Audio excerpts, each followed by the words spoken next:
Hey everybody, this is Kohdok here, and it's time to take a look at a new Hatchet Parts Works magazine. So I have so far taken a look at all of the major ones they've released so far that have to do with tabletop gaming. I took a look at the Imperium magazine, which I thought was pretty good. I thought that was a pretty good deal. I took a look at Stormbringer, which was, I thought, for the most part, a very good deal. Absolutely worth going through at least a third of the way through. And now we have the newest edition, which is Warhammer 40k Combat Patrol. And I'm going to be honest, I don't think this one is as good as what we got before. So it is up against a number of things here. So first of all, what is a Partsworks magazine? A Partsworks magazine is where you get both the magazine along with a kit of some kind. A lot of Partsworks magazines, sometimes they include a collection of toys, sometimes they include pieces of a larger model, and you can get like massive like scale models of like cars and submarines, although they will cost you a boatload of money with how much they charge for these magazines these days. Now, the Hatchet Parks Works magazines have been going on for a little bit. I believe before the ones I listed, there were a pair of them, one each for Warhammer 40k and Age of Sigmar, which were also pretty popular, which is why they've kept them going. And the idea is that you're getting the models kind of piecemeal, but you're getting them at a good discount. You're also getting paints, you're getting terrain, you're getting the things that you really need to play the game. And this latest version is the one meant to go along with the Combat Patrol. And that, I think, is this set's first major problem. Because here's the thing about the Partsworks magazine. The idea is that you're getting sort of a collection at a pretty substantial discount from what you'd pay for these models out of pocket.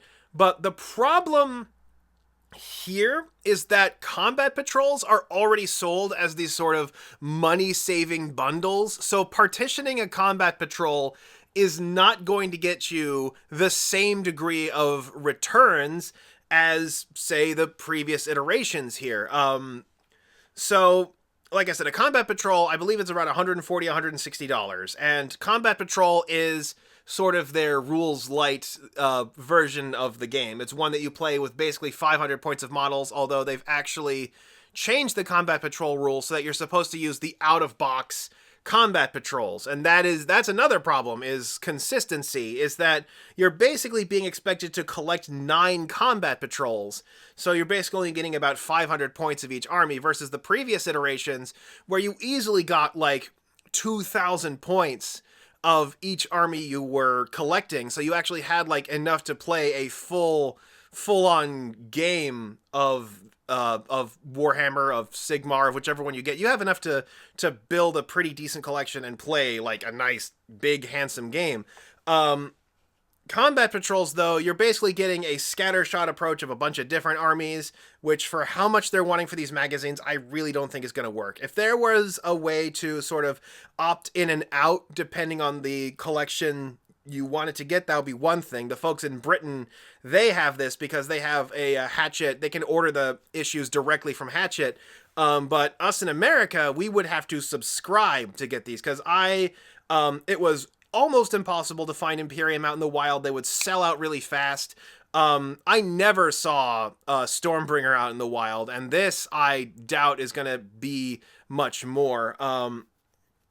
Like, they didn't even bring Stormbringer to the Warhammer stores, and you'd think that would be one of the places that they would bring it, although I guess the idea is that people would buy the magazine rather than the set. But here's the thing, is you buy that magazine, that's a foot in the door. So this magazine, if they did have them in the store, I know they were really good in the store there, although I know they had to like ditch a bunch of them, even though, you know, you could buy several copies of the magazine and build you could build like pseudo groups of immortals or pseudo groups of blade guard and stuff like that by using the lieutenants and the royal wardens. But anyway, that's besides the point. So like I said, I think these are going to have a lot more of an uphill battle because on one hand, the savings aren't going to be as good, and on the other, they hiked the price up to $15. So let's have a look here. So we have build your armies issue by issue and collect all of this. So I want you to look at this picture here, and I want you to notice, is there something wrong with this picture? Is there something missing? If you said terrain, then you are correct. terrain is absolutely essential to playing a good game of Warhammer 40k. Otherwise, the entire game is going to be resolved in the shooting phase. The idea is you're supposed to have terrain where your figures can, hide and take cover and close in to maybe do some stabbing and chopping and stuff like that. Previous iterations of these magazines came with terrain, and I actually liked getting those. A lot of the terrain you would get would be rare. Occasionally it was specific to the magazine. Like in the Stormbringer one, there was an issue that contained like Warhammer Underworld's 3D terrain, which was pretty interesting, pretty cool, and pretty rare. A lot of people enjoyed getting that. This doesn't have any terrain at all, and that's going to make it real difficult to play a game. I mean, I'm looking at one of these issues. Oh, we have a blown up version as well. I'm looking at like one of these issues, and it says, where is it? It is, oh, the premium's back. We'll get to you. It says that the issue 2, which one is it? Is it issue 2? Issue 3. It says issue 3 comes with what looks like little terrain cards, little incentive cards, but that's got nothing on an actual chunk of plastic you can set on the table. Previous versions of it were good with that. This one doesn't have terrain, and they have kind of a cheeky way of not having that terrain be included, which is kind of a pain in the butt. Although if you buy just like the first couple of installations, the first issue comes with a mat, it comes with the leader units for like $7.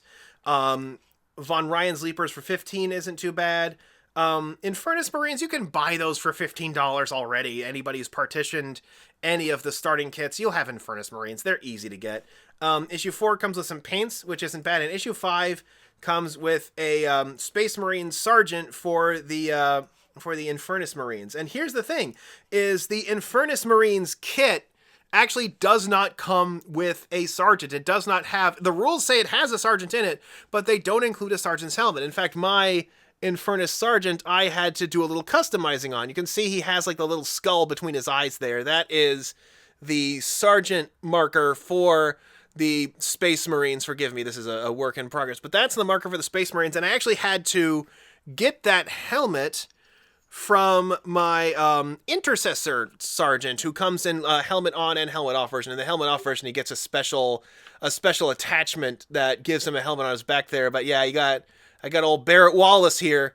Barrett Wallace down to having the prosthetic arm. It's kind of uncanny how much Barrett Wallace looks like a Space Marine. It makes total sense when you think about it. How else is he that huge? But I had to borrow from another part in my collection to get something resembling a sergeant for the Infernus Marine. So it's nice that you get an Infernus Sergeant here. It's not as exciting as something like a Captain or something like that. $15 is a lot for something that you honestly should be getting free in the kit. And that's the thing. A lot of these magazines that you're seeing here, these are like the Leviathan starter set version of these models. Ones that have already been, partitioned like crazy. Ones that are already available really inexpensively. The whole shtick with the doubled up starter kit, the ultimate starter set, as you see here, is that it includes both combat patrols in it. So you're basically getting everything you need to play the game. And also, see that? It's terrain. Terrain. You actually have, it's not great terrain, but it is something. It's terrain that you can hide behind, that you can crawl towards, that you can jump over to launch a surprise attack. I mean, that's a lot of miniatures for what you have here, but it's actual terrain. Dice, rulers. Although this one, apparently issue 1 also comes with, it comes with a mat, and it comes with 6 dice, the standard 6 dice we got in previous iterations of the game. And it looks like it's a full playmat, which is nice. Sure wish it came with some terrain, though. The problem is you're actually, something to keep in mind here is you see the standard price for the Ultimate Starter Set, which includes the 2 combat patrols and the terrain, is $210. But you can see this place has it on sale for $180. Not hard to find this on sale for $180, which is actually the cost of the previous box, which also came with terrain.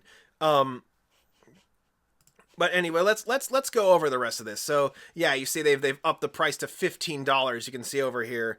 And they still have like the premium subscribers, which is $3 a magazine. It was worth it in Stormbringer, because in Stormbringer, you got this guy. You got Krondus.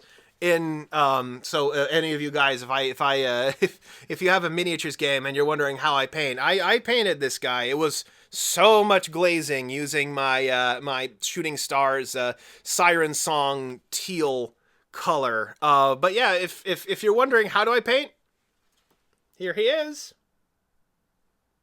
Let's see if the camera can actually find him this time. It's looking for me rather than the object I'm shoving in its face. Come on. You can find him. There he is. Okay, yeah. If you're wondering if I can paint, the answer is, well, here's your answer right here.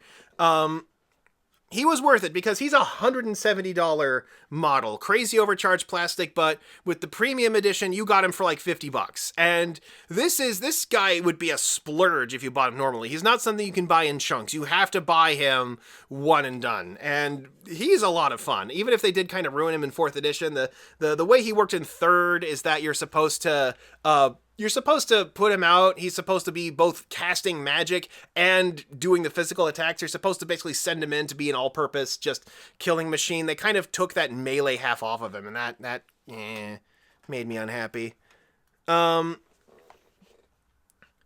So let us start. Let's take a look at the premium. So here it is. Want more? Go premium. So the premium kit that they're advertising is frankly not very impressive. I mean, a Demon Prince? Nobody wants a Demon Prince. Nobody runs Demon Prince. The only reason you have a Demon Prince is if you manage to ascend to a Demon Prince. You never actually put a Demon Prince in your army. But yeah, we're having small units. These units are maybe $50, $60 sometimes, but this is not anything special. Like a Rogel Dorn. This really isn't anything special. The Brutalis Dreadnought, the Hive Tyrants are cheap. Hive Tyrants are like, this is like a 20-year-old kit right here. People will throw Hive Tyrants at you. That's it. This is not like, I mean, I guess the idea is they're trying to make it so that you get something cool for each of the armies that you wind up buying. Well, the fact that there's only 8 here means they missed an army. I think, which one did they miss? Let me see, Chaos, I see Orcs, and, well, you get 9. I'm not sure which one they're missing. I'll be able to tell if I look it up later. They, of course, have the freebies. They have the brush kits. They have the second delivery includes the modeling kit. Oh, does it not include the glue anymore? I don't see glue in that picture. Oh, dear, the glue was the cement was kind of a big incentive behind getting this. This comes in like the basic starter kit now. We have the binder. The binders actually stopped coming for me for Stormbringer. I actually had to use the second Imperium binder that they sent me by accident to start stashing the things because they did not send me the additional binder like ever. It also took them forever for me to get like the second mat I was supposed to get. I actually had to come back months later and like, oh, you weren't sent that? Well, here, let's send you that now. So they were not, they slipped in Stormbringer on sending out the binders on time. So not really anything to look forward to. And we have the Primaris Company Company Champion. I don't know. It says, and while stock slacks available only as a pre-order. I don't know if this is this another one of the, one of the special edition minis that they handed out, like Hagok, who is just a Gutribba captain. It's been a while since I played. I don't think Company Champions, are they standalone or are they part of a squad? If they're part of a squad, then nothing to be too excited about. The heat-changing mug. I have the heat-changing mug. It stopped working on me real quick. I think I'm not actually supposed to use it for my coffee. I did, and the image is already all nice and cloudy from the times I have watched it. So see that as you will. So yeah, Howling Banshees and Demon Prince. Like, these are not the terribly exciting thing that you're wanting to pay $18 a month for. So what are we actually getting in here? Thanks to our friends at Warhammer, we know. We looked at, we used their list before for, we used it for Stormbringer, which actually had a complete list, which was excellent quality until they basically swapped out both armies for 2 armies I wasn't interested in collecting, so I dropped my subscription after I got everything I wanted, which was, pretty much this guy. But we only have it up through number 40 at this point. Thanks again to Warhammer for putting in the legwork on this. I really appreciate how they do it. They could stand to be a little more astute at talking about things like additional dice, rulers, playmats, whatever those cards are. I do wish they could do a little more than just the models. That would be nice, because we can know if we're getting added value aside from the models. If we're getting the playmat to upgrade it from a 500 point to a 1000 point, which in this game I don't think is going to happen. If we are getting like data cards or posters or things like that, I wish they'd feature that more. That's my 2 cents on this. Although speaking of faux hammers, we actually have the Dungeons and Dragons Adventurer, which I can say for certain is at least 3/4 dice. You get, in the 80 issue set, you get 56 sets of dice. And I said 56 instead of 60 because one of those dice kits you get over time. Yeah, you get like as these big individual dice. And by the end you have like a big set of dice at the end. So you get 56 sets of dice. It's a nightmare. I mean, I assume that's supposed to be so that if you find a magazine out in the wild, there's like a 66% chance that you're getting a set of dice along with the magazine to try to hook you into playing, but dice is cheaper than that. I really don't think it's going well. Apparently they put in a lot more maps later, which is kind of what I was hoping for, but still, 3/4 dice is too much dice. Anyway, back to Faux Hammer. So, they have the entire setup here. They have our picture again. Let's see if I can find it. Oh, it's the Eldari, the Orcs, the Chaos Space Marines. Oh, the Chaos Space Marines and the World Eaters. Okay, so the World Eaters are technically a different model range, but the Demon Prince works with both Chaos Space Marines and World Eaters. That's what it is. The Demon Prince is pulling double duty. That's how they justify it. So the savings, you can see here, they say the savings is about 20%. That is not very good. But the thing that gives these magazines power is they need to have strong initial value. So remember this number, $178.50. $210 is the suggested retail price. You could go to your local Warhammer store, get it for that price right now. $180 is probably what you're going to pay for it anywhere else. You can go and get that right now. Let's have a look at what we get here. So yeah, you can see in Britain they get the glue still, and they get that in the first set, which is huge. We have our premium kits again. So let me see. We have our Infernus Sergeant. So we have our Captain Interminated Armor, Winged Tyrannid Prime. These are the leader models from the starter kits. Von Ryan's Leapers. On their own, it's not a bad purchase. Von Ryan's Leapers are a new kit. They are new models, so if you want to get the Von Ryan Leapers, because they basically include them for the cost of shipping and handling. So you get this and these guys in your first delivery for like $20. That's a good value, and honestly, I think that's where it ends. Because they pull some dirty tricks in this magazine, I noticed. And then you have the Infernus Marines, which, again, does not really include a sergeant. You notice none of these guys have the skull on them. You have this guy with the exposed head, but that's kind of how they're doing it with the sergeant. I have that exact model, again, rigged up with my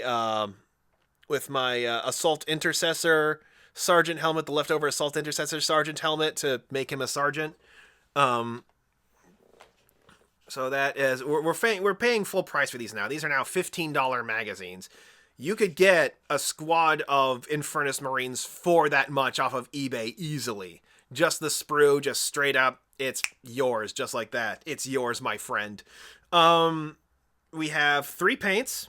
Now, usually they stick to having 3 paints for a while. This one you'll see. Comes with the brush as well. So, not too bad, but you can even see it says total savings negatives. It's in the negatives there, even though it includes the brush. No, it's not something GW sells on its own, so we've included it out of the valuations. However, it is the brush that's included in the $60 starter set, in the paint set, all of that. The paint set's about $35. It also comes with some alternate sculpts, which is always nice. There he is, the Sergeant, which is honestly a repair to a problem that shouldn't have existed in the first place. We have the Barbagants. These guys, I believe, got a nerf. They can only choose one target to slow down now. They can't like spread it all over the place. These guys were the big threat when Leviathan first came out because they could just ding a bunch of units and slow all of them down with just a big wall of shooting and fire. But you can see they are right there. So yeah, you can get them in the starting set too. They're in the starter set. So 7, this is the Termagants, and they split these in half like they did with the Necron Warriors. So you get it's 2 issues to get these together. For an 11 model unit, I don't think that's that bad. They did it with the Necron Warriors as well, but this is a new version of a 20-year-old kit. Termagants are easy to get. You can get them for nothing online. You can get these sprues for like nothing online. You can certainly get the set of 11 for less than $30. I guarantee you that much. And they've already dropped down to only giving you 2 paints a magazine. It used to be they took a while to cut back on the number of paints you got. It was usually like at least 10 more issues before they dropped it down to 2. Here they already have. You can see losing money, minus 35%. Minus 30%, and that's at their estimate of $13.95 when it's actually $15 now. The Librarian and the Base Brush. Issue 11 of the other one included the Reaver Armor Librarian, and this is the Terminator Librarian, which nobody really wants this for some reason. I was able to get mine for $10. Like, somebody was like at the Leviathan box, was like, I don't need that, I'll give it to you for $10. And I'm like, sure, I'll take it for $10. My Termies need a leader. Again, 2. Korax White and Lead Belcher are paints that get used a lot, but they are also really cheap. You can see minus 30%. And here's where things start to get cheeky. 5 Terminators, a 5-man squad split into 2 issues. I'm pretty sure they could have gotten these guys into one magazine, but yeah, they took this 5-man squad and split it into 2 issues. I guess it's because Terminators are popular, but again, these are in the starter boxes. You can easily get these guys for way less. Terminators, they are one of the oldest kits in the game.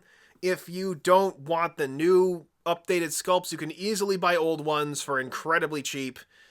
Not really anything special going on here, especially cheeky to split it into 2. And this is honestly a place where they could have put them into one magazine, which sells like crazy. Everybody's going to get the Terminator magazine, and have another one that includes a piece of terrain. They could have started having the paddock terrain in one of these, and that would have been a bonus. Again, we're down to 2. Issue 15. We have the Psychophage. This is a pretty good one if you can buy it on its own, but again, it's in the starter set. They're pricing it as though it was, and they were able to get this whole thing, this big heckin' chonker into one box. Why couldn't they get the 5 little Terminator guys over here into one magazine? This is normally the kind of thing you see partitioned out into other pieces, but it's a good unit, especially against like psychers. The Psychophage, it eats psychers. But again, we're going to see, because we're up to issue 15. Issue 16 is just 2 paints again. Issue 17 is another set of Termagants split in half. So, I think they did this with the Necron Warriors too. But yeah, we've had 2 cases now where we have the Termagants. The problem is the Termagants are not exciting, because the Termagants are a rework of an already existing very old kit.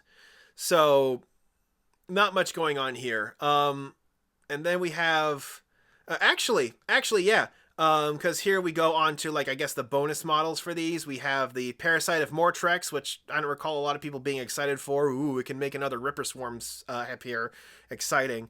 And this one's actually kind of cool. Space Marine Chaplain on Bike. The problem is I don't think he has anybody he can partner up with, because I think he only works with bikers and outriders. So in this case, these units, I don't think they have anybody they can bond onto, which is a bit of a pity. And then 21, we're on to Eldar. So we're up to issue 18. Issue 18, and we have the contents of the Ultimate Starter Set. We have the 2 Tyranid Combat Patrols all finished. The contents of the Ultimate Starter Set, minus the terrain, minus the rule book, minus the... it probably comes with the data cards, but it doesn't have the rule book or the terrain. Keep in mind, remember, $210 or often $180. And we are at issue 18. 18 at $15 a pop. The first 2 issues don't count. The first 2 issues are about like $7, like I said. So it's more like 16 issues at $15 each. That is, plus the added models, that is about $250 for a set with no terrain. you're losing money on this. These first few issues are supposed to be like the big gung-ho power play that makes people go like, ooh, yeah, I want that. You're losing money here. You are down somewhere in the realm of $30 to $60 on buying this. Yes, you are. You do get the 11 paints in the paintbrush. There is I think it's like a buy 10, get the 11th free, or like buy 12, get the 13th free. You could easily get your money back on the paints with a little deal they have, and it even comes with a little tray that you can store them in. And again, this one comes with the terrain you need to play. So, not really selling me on this. You're losing money here. That, like I said, that's the big problem that you're facing with these combat patrols, is you are not really getting the huge savings you got by including models that normally don't come with it. And they kind of stirred them in too. Issues 15, like very early on, you got the Beast Skewer Killbow and the Storm Strike Chariot, and those are staple units. Those are units that are like almost always an auto include because of the havoc they can wreak across the board. They are very good units that you almost always see included in the respective armies. I don't see people getting too excited about the Parasite of Mortrex or the Space Marine Chaplain on bike. Why not a Screamer Killer, man? Screamer Killer would have gotten people excited. Carnifex would have gotten people excited. Hive Tyrant would have gotten people excited, although they had to save the Hive Tyrant for the special box, because they had to split him in half because they have so many armies to deal with, and one of them is pulling double duty as both a Chaos Space Marines and World Eater set. Yeah, this is not, like I said, you're actually losing money on this set here. Let's see. So then we kind of move on to the Eldar. They start with a leader unit. Well, they know the name for this guy here. I'm not sure what he is. It's one of the Farseers, I guess. Down to 2. And then we have the Guardian Defenders split between 2 magazines again. The Wraith Lord's not bad. But then we have the Wind Riders split into not 1, not 2, but 3 magazines. I guess you're getting 2 of them, so you're getting 2 bikes each, but I guarantee you there are ways of getting these that are cheaper than that. These are old kits. Again, we're down to 2, and then we have the Dark Apostle. We have the Chaos Space Marines. We have the Legionaries, Chaos Space Marines Part 1, Part 2. The Legionaries are split into 2 different boxes. They didn't do that with the Gut Rippers. The Gut Rippers you got all in one go. And then we have the Havocs, which are also split in half, just like the Terminators. They're split into 2 boxes, even though it's a set of just 5 miniatures. The Hellbrute's not bad, but it's also split into 2. But this is the kind of model that, this is like a Dreadnought, basically. This is the kind of model that it's acceptable to split into 2 because they're big, they're huge, they're heckin' chonkers. Okay, we have the Wraith Guard, which are in 1. And we have the Chaos Terminators. The Chaos Terminators didn't get split into 2.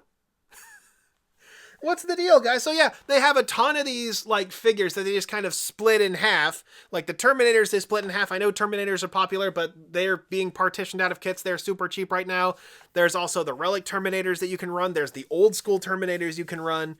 You don't need to split them in half. Where's the terrain? Where's the value? And yeah, I think that's a good place to end it off here. The Combat Patrol is not, it doesn't inspire the same confidence that things like Stormbringer does. Like, I was hyped for Stormbringer because of all of the really good stuff you got here. This really is not good for a single person if they want to try to play. If you had like 8 other friends who are willing to pay in on this and they each get an army at the end, that's not too bad. If you're like trying to build a league or something and have a bunch of loner armies, but that is like a super niche thing versus the huge armies you got before. So yeah, Combat Patrol is going to be having an uphill battle because it's trying to partition something that's already on a discount. And yeah, I guess that's really all I got to say on this. Until next time, this is Kohdok signing off.